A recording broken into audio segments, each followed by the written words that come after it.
Welcome to Loaded Talk. I am your Congressman, Frank Kraft. This is my Loaded Talk here. Along with me, as always, is Charlie. What's up, planet Earth? so this I'm just getting back from the Libertarian Party of Florida's state convention, right?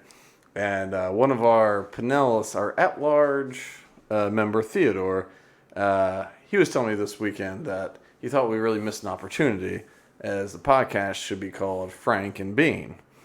And in order to tell him anything about this podcast or any of the previous ones, I had to refer to you as Bean, and Jimmy, back salty millennial, he had previous Bean. I'm New Bean. Your new Bean. Otherwise, previous Bean. When this, he's okay. So throughout, I was just like, oh, okay, Bean. All right, I can see Charlie being Bean. So we might go from Loaded Talk to Frank the Bean. Okay. Yeah, it'll be our morning rush. Interesting. Zoo. Like a morning zoo. Yeah. Anyway, that was the big suggestion. But he was just like, I would be telling him, sorry, he's like, is that Bean? I'm like, yeah. And this Bean. Libertarian Party is, these conventions are interesting in so many ways.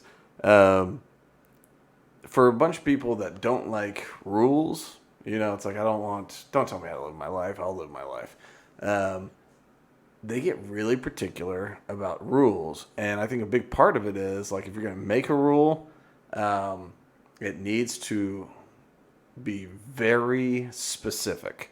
And so they'll debate the definition of a word. In this case, coordinate was something like, what does coordinate mean? And it's just like, well, it means this. It's like, okay, well, should we use coordinate or should we use clear language that says specifically what it means? And so the business meetings can be a lot. It'd be a lot. But everyone likes to, like, chill out and have a good time afterwards. And there was a nice time. There was a stand-up act, Robbie the Fire Bernstein, who, if you ever listen to Dave Smith's Part of the Problem, he's like the number two, or he's on there with him. But he did a good job. And there's a couple other opening acts, Lamar, some other. He was a fun cat. But people, I don't know, they throw down. Like, people throw down, and you just, I don't know. It's a wild time. So I'm a little exhausted, and it has been the day. We drove back this morning. I think there probably was more stuff to do this morning, but I didn't do those things. But anyway, one day I'm gonna get you there, because the thing is, like, the great thing about, like, the Libertarian Party is you have everyone from, like, very, like, methodical, like, I've read these books on economics, I've read all these things, and, like, I'm very literal, and my conclusion is X, so you got those cats. And then you also have people that go all the way to, I don't know, just fun conspiracy land, And so you get people, you get all sorts of people. It's just a lot of fun. Someone might have a booth just to explain why, I don't know, aliens did 9/11 or something. I mean, that's not a thing, but Right. Like, I'm pretty In their world, it is. Yeah. Well, and, like, we were talking about the Satanist church and the abortion clinic. And so there's a cat there that I'm pretty sure he was there with the Church of Satan, because he was wearing the robe and stuff. And he just looked a little bit too happy to be wearing this, like, clergy outfit. And I was like, all right, I have a feeling you probably with the Church of Satan, because, like, you seem very happy with yourself. And anyway, it's a fun time. It's a time.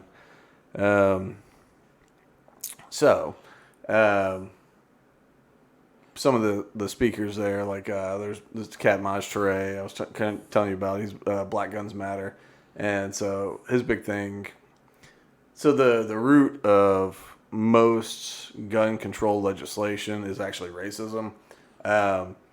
Most gun control was passed after black people became free, because you didn't want the black people to have guns, because it's like, hey, you get to be free, but you don't get to be equal, and especially if you feel like hanging you, like, if you have a gun, that will be very difficult. But in Florida, So like gun owners of America. There's this dude Luis Valdez who's great, and he's like a retired cop. We don't hold that against him. But he gives great speeches on like kind of the history of the Second Amendment. But there was actually a trial in Florida where a judge from the bench is hearing this some gun issue, right? And there's a white guy on trial for this gun violation, right? And so the judge from the bench with his robe and all the things, he goes, "I know this law. This was never supposed to pertain to white people." And it was just like he knew about this gun rights limitation thing, and it was not like, this isn't a law for white people. Yeah, it's a law, but we all knew who we're supposed to put this law to. And like he said it from the bench in a trial, like it's public record, you know. And so one of Maj's things is, of course, that with things like high crime in the black community and things like that, it's just like, instead of don't just get a gun and then get in trouble for having a gun in like Philadelphia and like get brought up on not having a license or whatever. It's like, this is how you shoot them, this is how you use them, like carry it, protect yourself, all that. And he's got this community center. It's real great. They everything from gun classes, so you learn how to use a gun, tourniquets, all this stuff. It's, I mean, if you look Smart. it's all voluntary, solution based. Just get involved, and it's I mean, it's wonderful what he does. But he was one of the speakers, and I don't know. He kind of threw out a challenge, to get engaged in the community a little bit more, and I think I might give it a shot. I've got this idea. I want to throw a massive barbecue. I've been wanting to do this for a while, but over here on the south side, like, I don't know where, but like, get some of those dudes that have those giant smokers going. Yeah. And Smells good from miles away. Oh God, yeah. And like, I'd like to throw down a little bit, but there's a lot of people that cook for. But then I started thinking, I'm like, well, there's we've actually got a few rappers from the area that are starting to like sell. What's his name? Rod Wave or something like that. And he's selling tours and tickets and all that kind of stuff. So it's like, I don't know. We might be able to put something together, bring some people in. But something that Maj said during this deal was like, showing people how to get like an EIN, a business. And so like, that's something like a lot. I talked to people who haven't ever started a business, and they seem totally unaware of the process, And it's very, like, especially in Florida, it's like, man, you go on Sunbiz, you file this thing, you go to IRS, you file this thing, you got business. Super easy. Like, it's so easy. Yep. I know. And so like, it's one of those deals where it's like, all right, I don't know, maybe we can have a booth set up to like, all right, what do you want to do? Like, what business have you been wanting to do? Like, let's get you going. Free of charge. I mean, it doesn't cost anything to do it. And she's like, I'll show you. I'll do it right now for you, And then like, maybe voter registration too, but I don't know, something like that. It's almost like a modern day Enterprise Village type situation where, yeah, but more fun. right, and to things that actually matter. I don't know. I think I worked McDonald's at Enterprise Village. I never got to go. There's so many like cool field trip things I never got to go on as a kid. Like, I always heard, like, I moved to Florida in 5th grade. Everyone talked about Enterprise Village, and I guess it was a 4th grade thing. And then I switched to a different school, and I guess it was a 5th grade thing at that school. But I never got to go to Enterprise Village, and like, everybody loved that. And like, the kid just got back from a trip to the Keys. Do you remember hearing about this? Because like, okay, so like, the school we graduated from, right? Like, you came in like 9th grade, I came in like 8th grade. Mm-hmm. In 7th grade, they take a trip to Key Largo, and they basically snorkel for like 3 straight days. Awesome. Yeah, it sounds awesome. And like, everybody would always talk about it. Like, I mean, as an adult, I remember people being like, "Remember the Keys trip?" And I was like, I was not there. No. Yeah. And like my entire time through like high school and even like young adulthood, a lot of it involved me going, I was not there. So, but yeah, between the Keys and the Enterprise Village, like, I don't know, I missed all the good field trips. We tried to do an episode last week, and I don't know, our cameras decided they hated us. I think I got some stuff worked out, and so it shouldn't do that. But to kind of jump back, because it's been a few weeks now. There's been all sorts of stuff. Um, one of the big things that even this week I didn't pull it up. So of course there was the shooting in Nashville, and at this point everyone knows about the shooting. It was a trans man, so someone born woman, that decided to shoot up the school, and she had attended that. And by the way, like, I'm gonna throw this out there, like, I'm very respectful of people and their pronoun choices and all that kind of stuff. Like, especially like in person, you tell me what you want, or like you project something. Like if you're projecting female, and like well, I don't want to name names, but there's people that I work with, and this one woman, not born a woman or whatever, but like she presents woman, all that. It's very easy to say she, her. Of course you want to use nice manners and treat people with respect. Once you shoot a bunch of kids, you can go fuck yourself. I mean, like, I don't care about your preference. Like, sorry. Like, treat you with respect. Maybe don't kill all those children. Like, so anyway, this chick shot up the school, and one of the things about it is, like, she kept very detailed notes, to the point of her outfit that she wore that day. Seriously, like, wow, she sketched it out. Like, that's neurotic. It's something, yeah. Like, I mean, the vans she wore were in the sketch. She picked out her outfit, sketched it all out, and like she knew what she was going to wear in order to shoot up these kids well in advance. Wow. And it's this multi-page thing. And one of the big things right now is they're not releasing the manifesto. And so the cops are now saying, well, we're not going to release the manifesto because it's so detailed and so thorough that if we release it, we feel like we're just going to give a playbook to people about how to kill people. And then, of course, the other thought is this person who did go to the school, it's going to be a lot of like anti-Christian, a lot, very like, I am trans and y'all aren't doing it, y'all aren't treating me with respect. I'm going to kill all you people. I'm going to kill your children.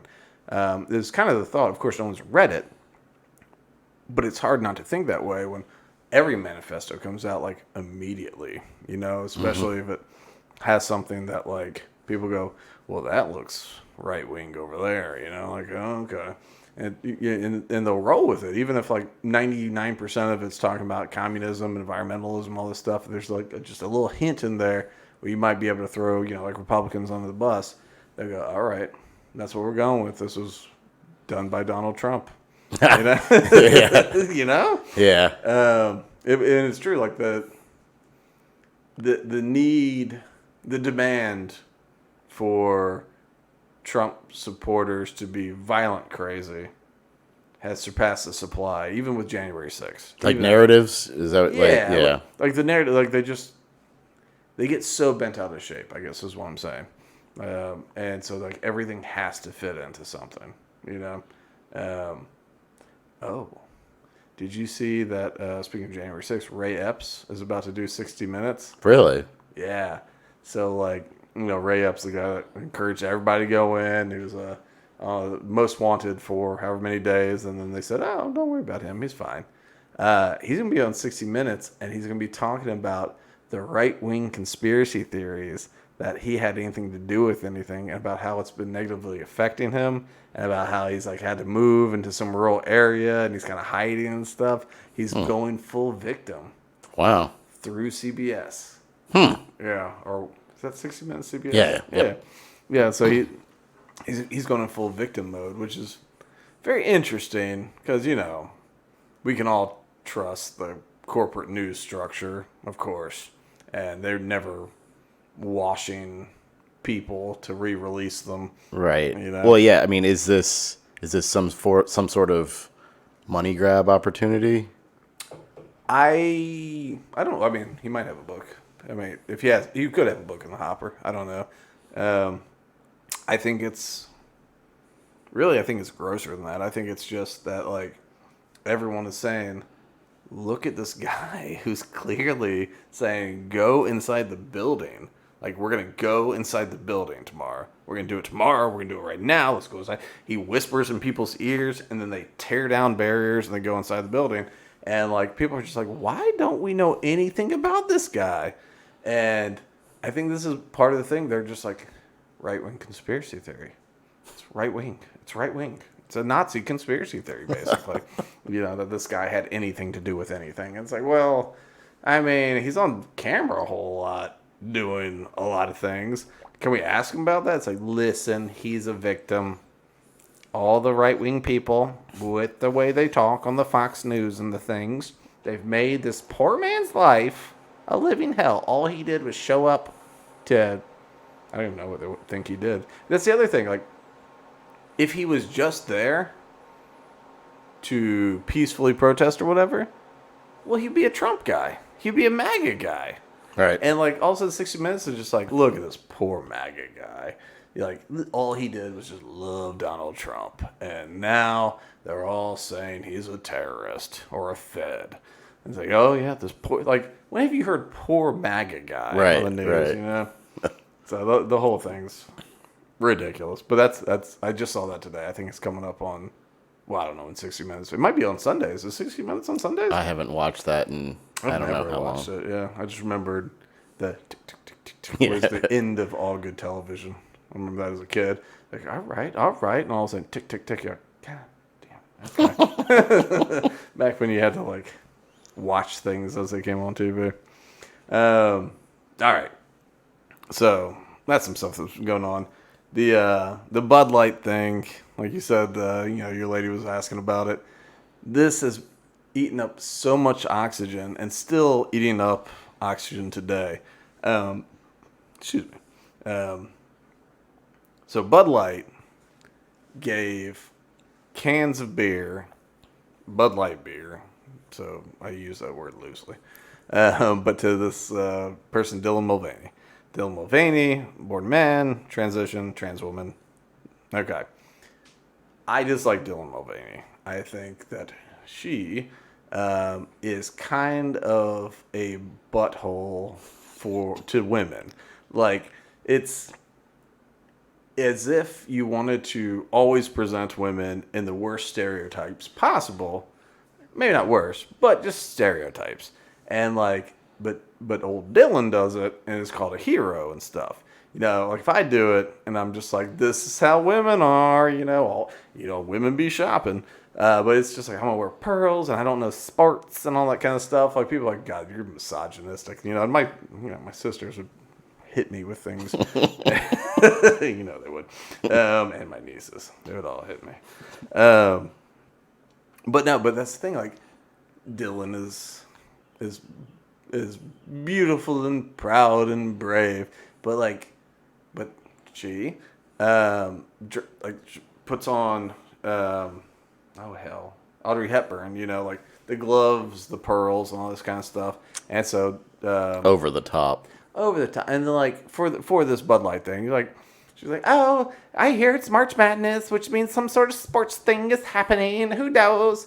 And it's so insulting because it's just like, look, I get that you're not into sports. That's cool, But the implication is that, like, all women are so, like, mindlessly, like, unaware of March Madness. Like, it's one thing to say, who's the favorite in March Madness? I don't know. Because I don't know. Yeah. I don't do brackets, really. I've stopped paying attention a lot. And so I pick some names. And sometimes just roll the dice. But I don't even do them. So, like, I don't know who's going to be it. But I know what March Madness is. And I feel like most women know what March Madness is. Do they care about it? It depends on the person, But old Dylan is just like, well, you know that I'm a lady and I've wrapped up my first full year as a woman. And now that I've done a full year, if you can believe how difficult it is to do a year as a woman, I've done it. And something about March Madness, I don't know, but look, my face is on a beer can. And so that's obnoxious to me. I don't drink Bud Light because life is too short for light beer. Like, I do not. Phew, this one's not at 11 a.m., so I've had a nice highlight. But I don't do light beer. And I think Dylan Mulvaney is obnoxious. But, people have freaked out about this. Like, everyone, like, people are boycotting. Anheuser-Busch lost something like 5% of their value, and it's going to rebound, you know. But, you know, in that moment, it marks, you know, billions of dollars lost on just stock price, you know.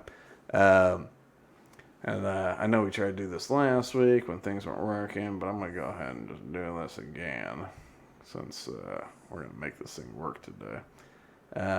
One of the most influential voices of our day weighed in on it. Let me make sure my volume is good.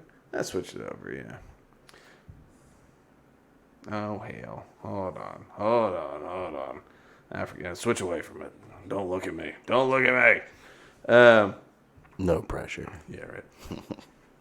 But no, so people are freaking out. And so, like, you know, the right wing, people are calling for boycotts. They're acting as if there has been some sort of huge push to, like, advertise transgenderism to people, to children even though it's beer. And so, Well, yeah, there was no explanation. Dylan Mulvaney never explained that they were just exclusively sent to her, and they weren't going to be sold. yeah, and I do think there was confusion on that part where it was that they go, all the cans are gonna have this trans woman's face on them, and you want me to buy that? But it ends up it was just a limited run of cans that only this one person got as an influencer. They're trying to get influence. All right, I think I got it worked out now. All right, so thought leader of our generation, songbird of our generation.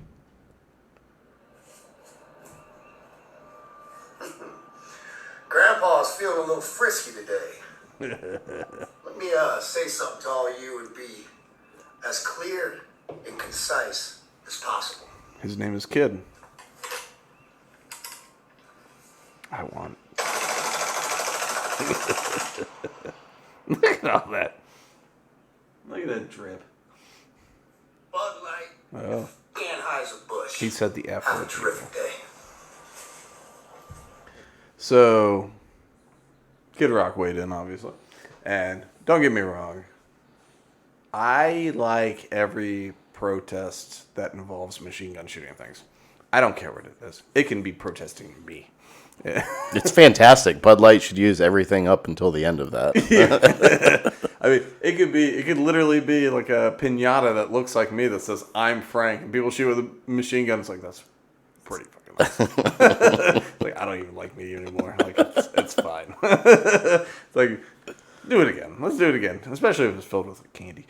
So, but other country singers too, they've been coming up on stage and stuff, and like just been like, nope, if Bud Light, you know. So there's like these big like stadium country music things, and it's weird. So the most ridiculous thing, of course, to point out is like, man, we don't need to drink that stuff. You can get Miller Lite, you can get Coors Light. Well, Miller Coors donates like 3/4 of their donations go to Democrats and progressive causes.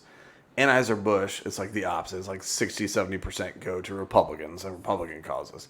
And so, like, they had this thing, and all of a sudden it's just like, well, never Bud Light again. My goddamn, they put a trans person on that can that I will never see in reality. Like, they're never going to get that. Like, that can is such a limited run. If you get one, hold on to it. Right. Sell it on eBay. Exactly. You know, like, no one's going to see this can. And they're like, we'll go over to this company. It's like the company that like bankrolls Democrats. Like you're showing them, you're really showing them, guys. And like I don't understand. I like lots of so held up that little beer, right? The Cigar City High Life, right? Great beer. I enjoy it, you know. And so if I don't know, some child molester, you know, gets arrested, and he goes, all I want, you know, it's like before I go on death row, all I want is to drink. I just want to drink another High Life. I love it so much. I'd be like, don't give him a beer. He's on death row.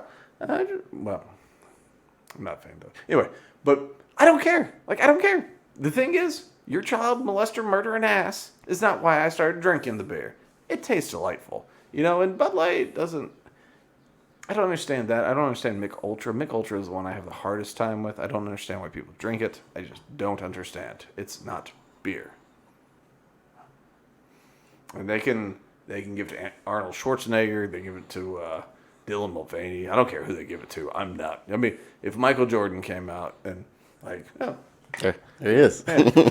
my dog. And so if Michael Jordan one day is just like, it's like everyone should drink Mick Ultra, I'm not doing it. I love Michael Jordan. I love, Derek Brooks can come out and say it. I'm not drinking that swill. You know, I'm just not doing it. At the same time, if one of these, like Cam Jordan for New Orleans, is that his name? I don't know. That overrated defensive lineman that likes to talk trash out of the Saints. If he came out and he's like, I love High Life. It's the best beer in the world. I'm still going to drink it. I hate that guy. I'm going to drink the beer, you know? So anyway, people have fallen down this hole a whole lot, but Yeah, it seems like there's a need, and it doesn't matter who or what side you find yourself on, or if you're not on a side. It seems like a lot of people, I don't know if it's this country or the world in general, are just looking to be mad at something, Yes. and I just don't get it. It seems like a waste. I think you're right. And I do wonder if it's our country. It's weird. Gotta get used to this new setup. But so you think about, you talk to Europeans, right? Europeans, you hang out with them, and they'll talk about, oh, I went to this country, this country, this country. Sometimes they're bi or trilingual, but they know a whole lot about different parts of Europe and North Africa and stuff like that. And so it makes it feel like they're just so much more in touch with the globe than you. But at the same time, you ask them about not even Wyoming, Colorado or something. They don't know. Our country is so big, you know, like, and the amount of time it takes to get from like London to Italy, you're still in America. You know, we got this huge country with so many different types of people in it, and there's real currency in keeping everybody divided. Like, it makes money, like literally makes money. It brings power, and the more you can keep us hating each other for something stupid, you know, Bud Light, the more people don't have to answer, people in power don't have to answer for what they're actually doing, you know? But it does feel uniquely American to always be on the verge of just offended to death. And the left gets a lot of the teasing for it, you know, because the left is obviously often offended about stuff, but the right's really not that much better. It's just different things they get offended about, you know, like, you know, on the religion side, the Bud Light thing, you know, it's just like, so the anti-cancel culture people are like, we have to stop Bud Light from distributing beer to, like, they're calling them boycotts. I mean, actively calling them boycotts. They're saying it's, you know, harming the whole damn country, hurting the kids and all this stuff. And it's like, and once again, these cans of beer went to one human, and it had her face on it, his face on it, whatever you want to say. And like, you can say, that Dylan ain't no lady, that's a man. Okay, well, cool. Great. That's fine. That beer can is not going to be at your 7-Eleven. It's just not. Ever. You know? And like the VP of Bud Light, who is like VP of marketing, you know, she, unfortunately, not unfortunately for her, she had this thing where she came out and she was just like, well, I think we need to change the image instead of being snarky frat boys into like a more inclusive kind of deal. Because Bud Light always had really good commercials, you know? And I see what you're saying. Snarky frat boy is kind of like what it was, you know? I think you could do that a different way, but Of course. Of course. I mean, listen, the media landscape is changing. And so reaching out to online influencers to get their circle is smart. And I don't know who Dylan's circle is. Dylan irritates the pants off of me, which is me trying to censor myself a lot. But like, who cares? Like, I don't know who Dylan's circle is, but maybe Dylan sells some Bud Light to some people who follow Dylan, you know? And like I said, I'm still not going to ever drink that because until we can live like 300 years, like life is just too short for light beer. Just don't do it, people. Just don't do it. Drink beer or don't drink beer. But light beer is not real. It's not real. You know? Like it's one of my new intolerances. I think I'm going to bring it up.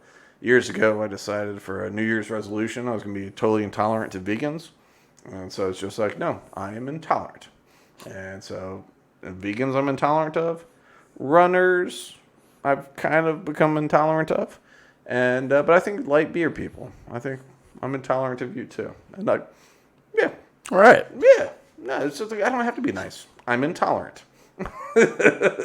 I tolerate all sorts of things, but this is where I draw my line. Vegans, runners, and light beer drinkers. I was just gonna say I tolerate your intolerance. Well, that's very big of you. All right, so oh god, this is another. So the VP, like, she comes out and well, she didn't come out. I don't know where she said it. It was this interview or something, but she makes this pitch. Let's get away from the frat boy image, right? And she's not wrong. Well, and I guess she's in charge of sending the stuff out to the influencer, sending it out to Dylan. And so then people went and they found, I mean, they went back in our history of social media, and they found pictures of her in college partying, if you can believe that. Okay. Okay, well, right? Okay. Okay. And at college parties, do you know who some of the people at those parties look like or might be? Frat boys. Oh. So she said we need to move from snarky frat boy shit. And you know what? She at some point partied with snarky frat boys. Think about it. Come on. Does she really have a leg to stand on?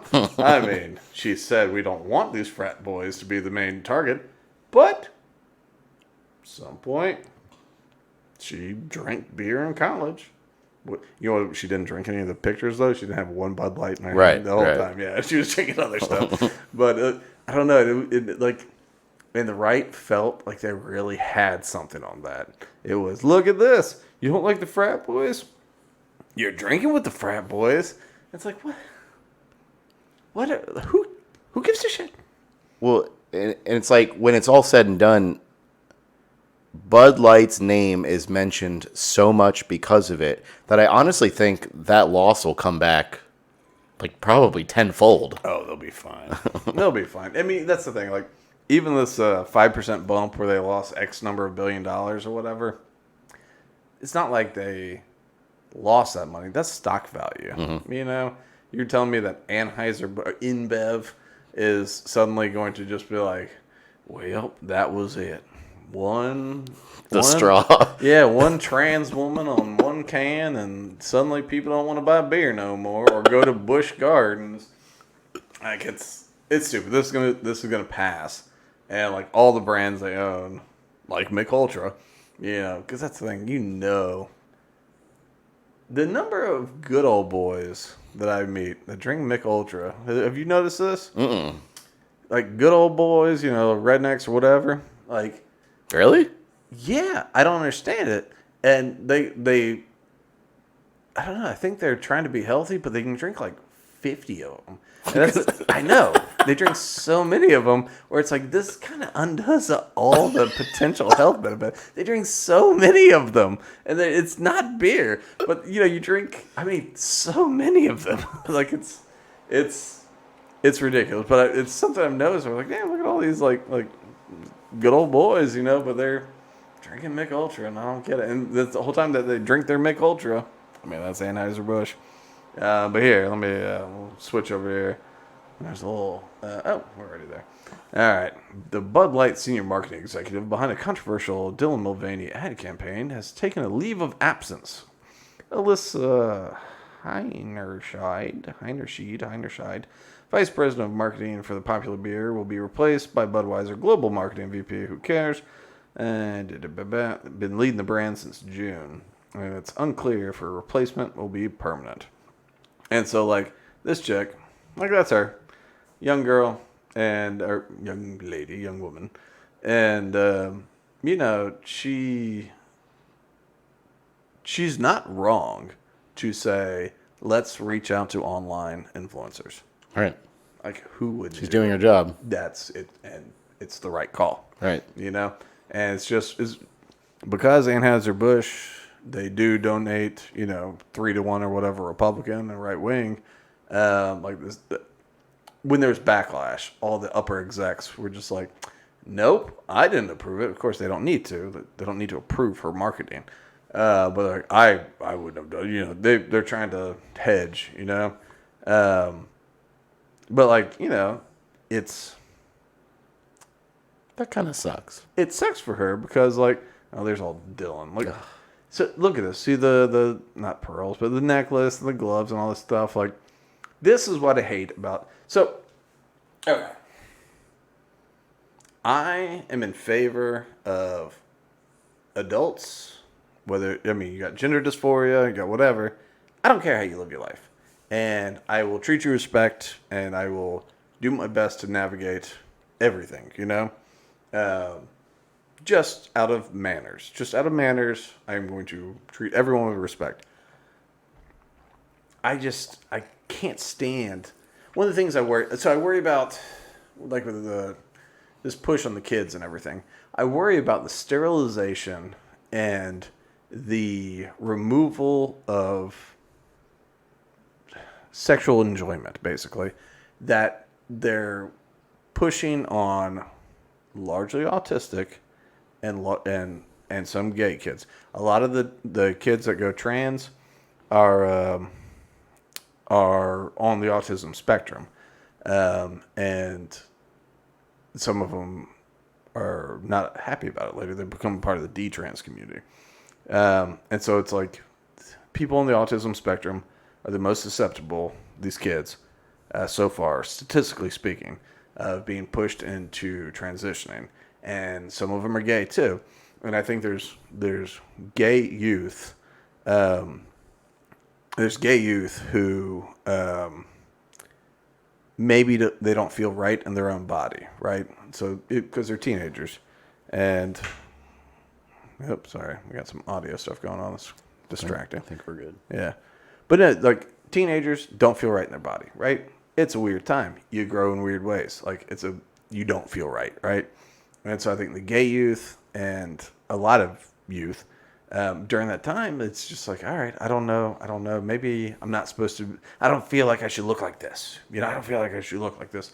But the transition steps, the hormones, the surgeries, all that stuff, it causes people to not be able to have a sexual enjoyment, which I can't imagine. I know it's very difficult for anybody that goes through all these things. I can't imagine living a fulfilled life. There's lots of jokes out there about married guys. I can't get laid or whatever. There's jokes like that, but literally, never physically, never physically being able to get off. And it sounds silly. But it's important. It's important for you. In the Hindu religion, they put a lot. With your spouse, but sexual fulfillment is something that is important for a balanced life. And I mean, it's hard to argue with that. Chemically, I mean, it's important. And just think about, like, why do people get divorced? Money or sex? Which one? Like, it's one of those things. It's either like it doesn't work out financially, it doesn't work out sexually. Like these are two big reasons, you know. So like I'm very opposed to this way that it's kind of a predation on these kids, because like I don't like the reason I'm bringing all this up is this stereotype garbage, like with Dylan right here with her little Audrey Hepburn everything. It's just I find that my sisters, my sisters, they don't fit neatly into gender stereotypes. Like Lindsay's science genius. She'll probably be president of Duke at some point in the next however many years. Like just going out doing that. Sally, Sally loves powerlifting and stuff like that. She can willpower her muscles into all sorts of crazy things. Like she's, and it's just, not powerlifting is not a traditionally feminine thing, Reese Reese did some modeling and all that kind of stuff, but like, she's bilingual. Yeah, just two now. But, just chasing degrees and all this kind of stuff. But all that to say, like, one of the things I feel like is that some of these young people that go towards switching pronouns and transing and all this kind of stuff, I feel like there's this pressure to fit into a gender role. And I think that's all nonsense. I think the gender roles are all nonsense. Within, like, I'm old fashioned, I take out the garbage, like Same here. Yeah, Yep. I take out the garbage. And so, like, I know my wife is perfectly capable of doing it. She knows she's perfectly capable of it. I mean, she don't want to take out the garbage anyway. And but it's one of those things that's like, I don't know. I'm going to take out the garbage. I'm going to put the garbage in the curb. I'm going to hold the door, It's not, so there's some stuff like that, just as a gentleman.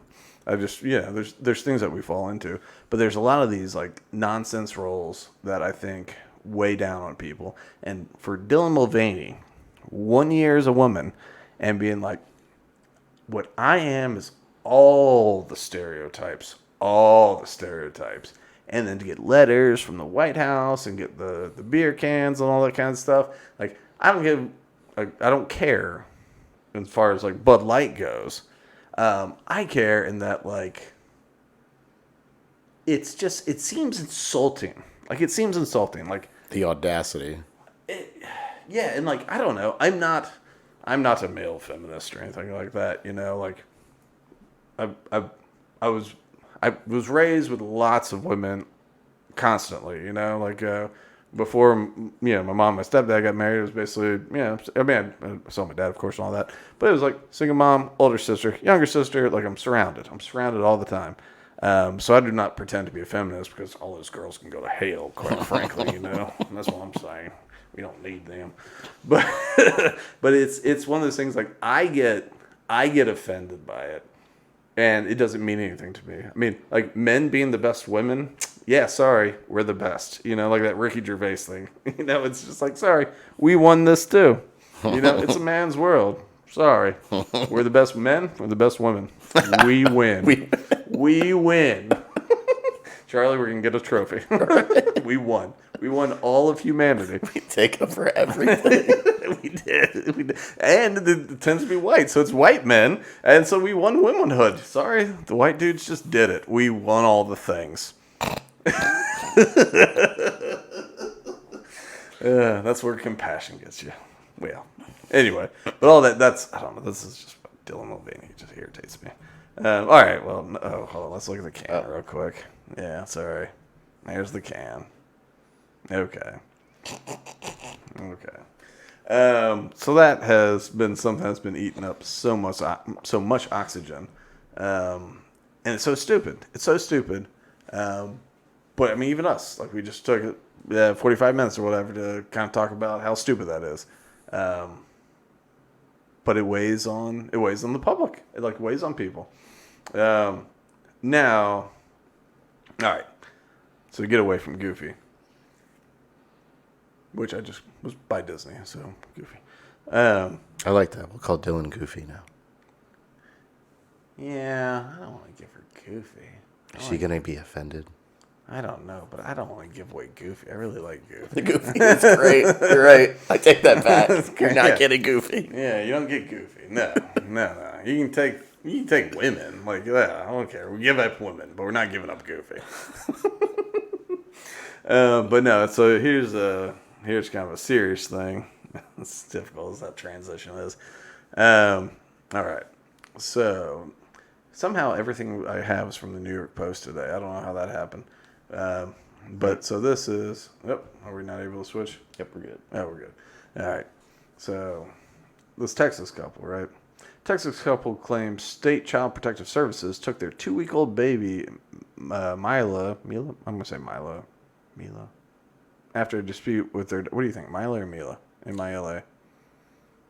I guess it could go either way. I'm gonna go with Mila. About the infant's jaundice. Now the child's mother, Tamika Jackson, 38 of DeSoto, said the family is going to court to get her back. All right, when officials arrived at the Jacksons' Dallas home on March 28th to take the newborn, the couple claimed the paperwork erroneously named the baby's mother as another woman, and that person was listed with a criminal record. Okay, so cops showed up to take a baby about jaundice, and they said the mother of this baby is third-party person with criminal record. Okay. The documents also referred to Rodney Jackson as the baby's quote-unquote alleged father. He says, instantly, I felt like they had stolen my baby as I had a home... Oh, no, this is mom. I had a home birth, and they were trying to say my baby belonged to this other woman, Tamika Jackson said Thursday. We've been treated like criminals, and that's far from the truth. This is a nightmare. I wouldn't wish it on anyone, Rodney said. Her husband, Rodney. That's the thing. Not boyfriend. The alleged father is the husband of the woman who gave birth. The alleged father. They removed the newborn baby from my arms and handed me paperwork, Jackson told the people. I went to the police department and filed a police report that my child was stolen from me. So it was a home birth with a midwife present. The Jacksons took her to a local hospital for a routine checkup. 3 days later, she got a clean bill of health. At some point, she got jaundice, and they took her back to the hospital, according to the reports. While at the pediatrician, we were told the levels are high, and they'll test blood and follow up. They followed up and said we need to admit the baby to the hospital for light therapy immediately. The Jacksons said they prefer to do the therapy at home. Infant jaundice, a common condition, occurs because the blood cell contains excess. Do you know how to pronounce that? Bilirubin? Billy Rubin. Is that it? Billy Rubin. Yep. Okay, cool. Yep. Bilirubin. Sweet. A yellow pigment. Did your girl go through the jaundice thing? Oh yeah. Yep. Trace did for just not long. Yeah, it was short. Yeah. I mean, it's very normal. Yeah. Yeah. Okay. But a doctor at the hospital, who Tamika Jackson said did not see the baby himself, insisted that Mila be hospitalized for treatment because he deemed her levels of bilirubin, dangerous. So her level is 21.7, and at bilirubin over 20, a baby risks brain damage because bilirubin can cross the blood-brain barrier. And I don't know nothing about that. I assume that's accurate, Try to reach parents. In the letter, Bott said Bott? Oh, I got a friend with last name Bott. Said he repeatedly tried to reach the parents and alerted Child Protective Services when he couldn't get a response from the family. Jacksons have since visited their baby in the hospital, blah, blah, blah. So, what this story is you can get up the thing. The messed up thing about this, have you ever thought about the hospital system and your rights as a parent, Charlie? I'd never considered it. No. I've been because there's stories that happen constantly, and when Trace was a baby, it's one of these things that popped up. Now, he's pushing 13 at this point. Like I'm less worried. But there are times where the hospital strips you of your parental rights and they bring in law enforcement to do it. And so while you are sitting with your child in a hospital room, at some point you get removed by the cops, the armed cops, and there's your child sitting there. And you're removed. Oops. You're removed and you can't come back in. And now the state's in charge of your well-being of your kid. How would you deal with that? I mean, I probably wouldn't hesitate on breaking down doors and running through cops. Right. Right. Well, that's, I was just talking to Rachel about it, where it's just like, it's one of those things. I started thinking literally like, well, no one's taking my child from me. Like, you're not going to, like, some rando cop is going to say that they know what's best for my child all of a sudden, and I don't get to be the parent anymore, even though, You like, have been it's up till this point. it's my kid. Like, like I don't need to prove, like, it's my kid. Like, and so, like, but it's one of those things where I think you start thinking like, well, what would I do to like avoid that? And you come up with like very not nice answers. And you go, okay, well, after I go through these very nice, not nice steps to make sure I leave that hospital with my kid, I'm going to have some problems ahead. So then where do I go with that, And it's none of it's nice. But it keeps happening. It keeps happening where a doctor will recommend something. And the parent might say, I would like to pursue another opinion, right? Or I have some sort of disagreement with that tactic, right? And the doctor says, well, you got to do it. That's for the health of the kid. And so you go, well, no, like if you're not going to do it in a way that I consent to, we'll just leave. Right. And so they are, well, you got to there's steps, you got to get checked out. We got to do all these things. Like, I understand. So you just sit there in the room. Well, that doctor's not just like processing you to leave. That doctor's calling the cops, calling CPS. You're negligent now, and it's a whole thing where suddenly they show back up, and when they come to talk to you the next time, it's with the armed cops, and they're coming to tell you that you need to leave, and that they're going to do what they want to do to your child, and you just need to deal. These guys, they had a home birth, right? People are into that. I don't understand it. People are into it. What was it? 3 days after the birth, kid's got jaundice. It's just not that big of a deal. And the therapy, light therapy, like you saw it. They put grow lights over a baby. Yep. Like the idea that it couldn't be done at home is ridiculous. Yep. It's literally a light bulb. It's like it's a grow light over a baby, and you could even do it by just like just laying out in the sun in the backyard with a baby. Yep. It's just light. It's light therapy, and the idea that they couldn't accomplish this in their own home somehow is ridiculous, and purely for the fact that they wanted to do light therapy at home, these people took their child away. They just came and just took their child. Like, no, you can't leave with your child. You can't leave with your child. Well, so if home births are okay, but the home therapy with the light is not okay, I'm a little confused. Right. Yeah, no, exactly. Like the hard part's over. Right. And like, I know that I believe what they say about Billy levels and all that kind of stuff, but like the solution's a suntan, like what are the sunbeds or whatever. Right. It's just like, look, man, and it's in Dallas. It's in Dallas, Texas. It's sunny. They could literally just Take a stroll. just hang. Like, here you go, baby. Here's the sun. Yeah, just Lion King the baby for a while, and it's just it'll work. It'll be fine, and it also like okay, we're both parents. Can you imagine a situation where you're told this step has to happen for the health of your baby? Could screw it up. Could kill the brain or whatever, right? And you go, okay, cool. I'm gonna pursue a solution to this. Can you see a solution or a step where you go, nah, we just don't need to check in on see how it's going? No, of course No. not. Yeah, of course not. No. No, because it's one of these things like they're gonna do it at home. You don't think like they did a home birth and they still came to the hospital to check stuff out. Right. They're going to the pediatrician. They're not. They did everything right. Yeah, they're not anti-doctor.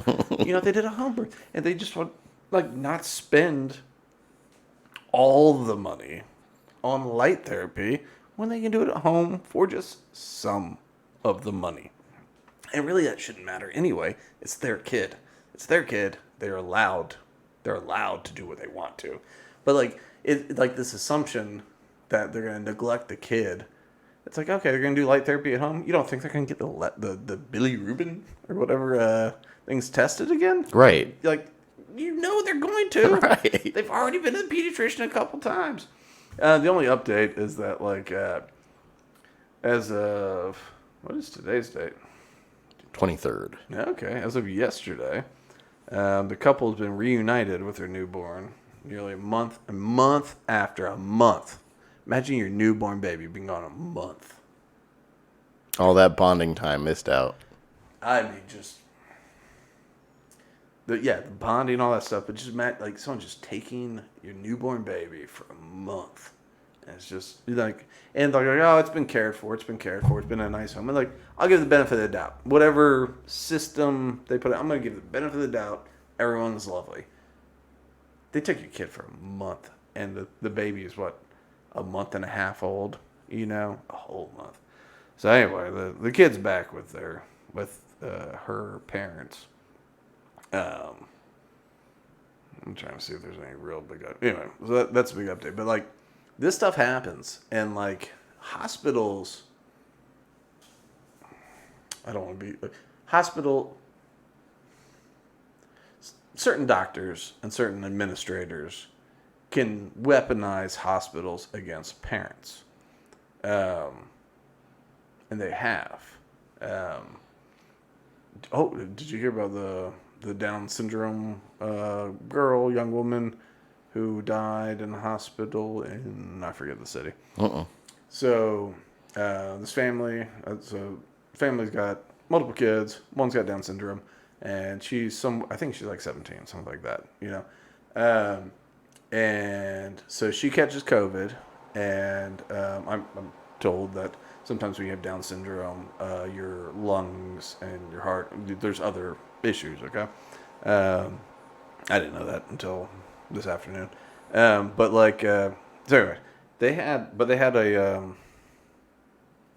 Rachel knows all the medical terms, but there's a thing you can measure the oxygen in your blood, and so they had that, and so they're testing her blood, and at some point her oxygen was 80 something percent, like it dropped, and they're like, okay, well, I know at that level we should consult a hospital, so they bring this girl in, and she goes to the hospital, and so they're doing hospital things, and so at some point I think the mom is removed for maybe chirping too much, trying to talk too much, and the sister is sitting in. There's something like that. I don't know if the mom's actually like banned, but it sounded like the mom got banned from the hospital for advocating ferociously for her daughter. Well, they give her opiates, I guess to calm her or something, and I think they give her benzos too. But there's these opiates, they're strong, you're not supposed to give them more than twice a day. They give it to her more than twice a day.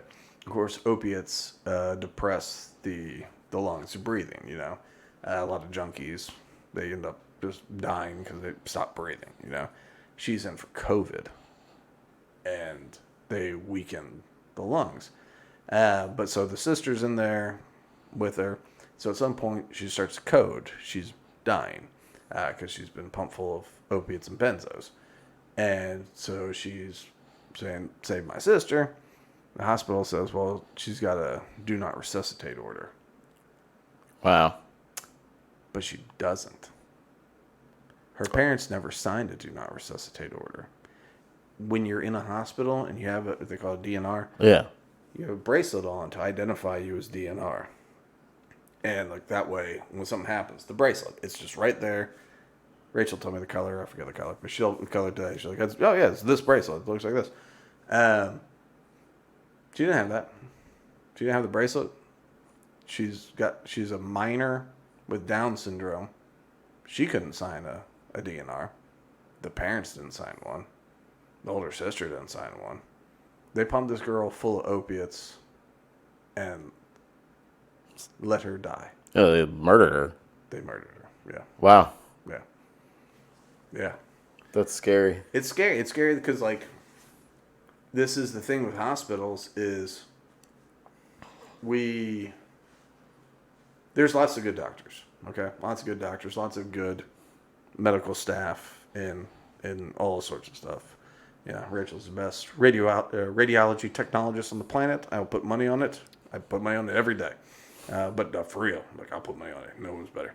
But there's lots of good people out there. There's lots of bad people. She tells me about some bad doctors. In pain management, there is, like, she runs x-ray for pain management because you put these needles in to a very specific spot. I don't know why, and you inject whatever the hell you inject, right? And it helps. There are doctors, so she does these cases a lot. There's a couple really good doctors in the area, one kind of up north, one kind of down south. But they're really good. They care about their patients and they do good work. And but then sometimes she works with these doctors that are also pain management that she's never worked with before, and she's used to looking at the X-rays and seeing what right looks like, you know. And some of these doctors, they just shove a needle in, squirt the stuff out, and because there's lidocaine, like Novocaine, it's a numbing agent, and so they basically, like, whatever the steroid or whatever it is, it doesn't matter, but they just, you know, like, here you go, lidocaine. And so you're just numb, so afterwards you feel good because you're numb. But they haven't gone to the right spot. They haven't even tried to. They don't even look at the X-ray. And that's the thing, like, Rachel does good X-ray. They don't even look at it. They don't care. So there's bad doctors out there. But there's also a class of doctors who think that they are godlike. And they think they're better than us. And that they really can tell us the right way to live. And I personally get squirrely in hospitals if my kid's involved, which luckily is not very often, just because it's like I'm looking out for something. I don't, like, if there's some there's this one time when Trace was real little, right? He used to love to grab my thumbs. So he'd brush his teeth and he had these little steps, you know, because he's little. So he'd grab my thumbs and I'd pick him up and put him down. So one of these times we did that, and I think it dislocated his elbow or shoulder or something, right? And we were kind of looking at him like, I don't know if there's an issue, you know. But when I went to, like, check on him at nighttime, because we tucked him in and he was a little upset, right? But I went to, like, pull the sheet up over his arm, and he cried out in pain. It's like, okay, well, he's asleep, and the sheet just hurt him. We need to go to the hospital, you know? Uh-huh. And so we went to the hospital. But I'm sitting here thinking, like, this is a dislocated joint.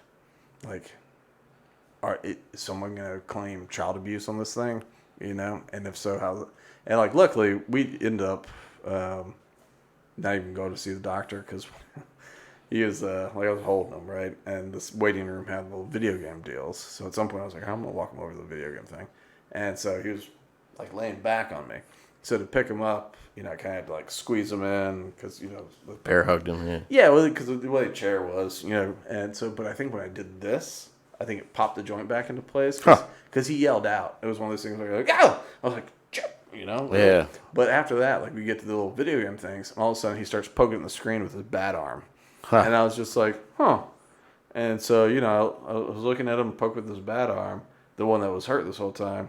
And, you know, I was looking at my ex-wife across the thing, where I'm just like, so I grabbed his arm, kind of did this, and he was poking with his other arm. I'm just like, okay, like, I think we're good. Fixed. And so, you know, I looked, I'm like, I think we're good. I think it was a dislocation. I think we popped it back in. It was all good. But, like, even with that, it was just like, you know, I get real squirrely.